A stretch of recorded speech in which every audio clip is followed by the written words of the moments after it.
কাটা, যেটা নরমাল সেটা থেকে কিন্তু কুশি কাটা যদি আমরা করি সাইডে লেজের মতো, এটা কিন্তু বেশ সুন্দর দেখা দেখতে। তো আমি এখানে করেছি, এখানে হচ্ছে আমি 5টা করে চেন দিয়েছি আর 2টো করে রং করেছি। তো এটার জন্য আমাদের লাগবে সুতা। তো সুতাটা আমাদের ডাবল করে নিতে হবে, নাহলে কিন্তু দেখতে তো সুন্দর লাগবে না, ফুটবে না ডিজাইনটা।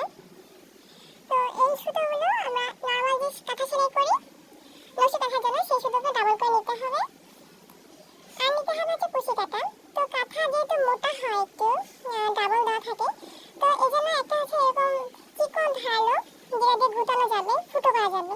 তো আমার এই কুশি কাঁটা একটা ভেঙে গিয়েছিল, তো ওটা দিয়ে আমি মাথাটা যে নষ্ট হয়ে গেছে ওটা দিয়ে ফুটো করি, কাজে লাগবে। আর হচ্ছে এখন হচ্ছে এভাবে করে এই যে দেখতে পাচ্ছ যেটা মাথা নেই বা এরকম ছুচালো যেটা, সেটা দিয়ে আমরা একটা ফুটো করে নেব। না হলে কিন্তু ওই কুশি কাঁটা যেটা আছে ওটা দিয়ে কিন্তু ফুটো হয় না, ওটা হচ্ছে সাধারণত যেটা পাতলা কাপড় সেটাতে হয়, আর কাঁথাটা একটু মোটা হয়, এটার জন্য এটা ফুটো হয় না। তো এরকম করে আমার প্রথমে ফার্স্টে এই কাঁটা দিয়ে করেছিলাম, তো ভেঙে গিয়েছিল। তো এই যে দেখতে পাচ্ছেন আমি এখন এখানে কুশি কাঁটার যে কাজটা করতেছি লেসটা, তো এটা দিলে কিন্তু কাঁথার যে সৌন্দর্য সেটা আরো বেশি ফুটে ওঠে। তো এমনি নর্মাল কাঁথাগুলোতে তো আমরা এমনি দিই, তো নকশি কাঁথার যে সাইড দিয়ে এরকম করে আরো দিই, তো দেখতে অনেক সুন্দর লাগে জিনিসটা।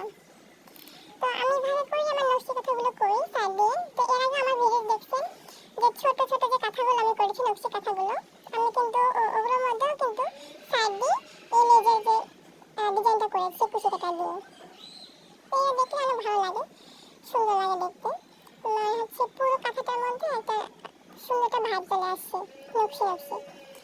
তো হচ্ছে ভাবে আমি কাজ করছি, 2টো করে লং দিচ্ছি আর হচ্ছে মাঝখানে 5টা করে চেন দিচ্ছি, এবং এই 5টা করে চেনের যে দূরত্বটা সেই দূরত্ব অনুযায়ী আমি কিন্তু এই ফুটোটা করতে হবে, নাহলে কিন্তু কম বেশি হলে টান টান হয়ে যাবে, তো দেখতে সেটা ভালো লাগবে না।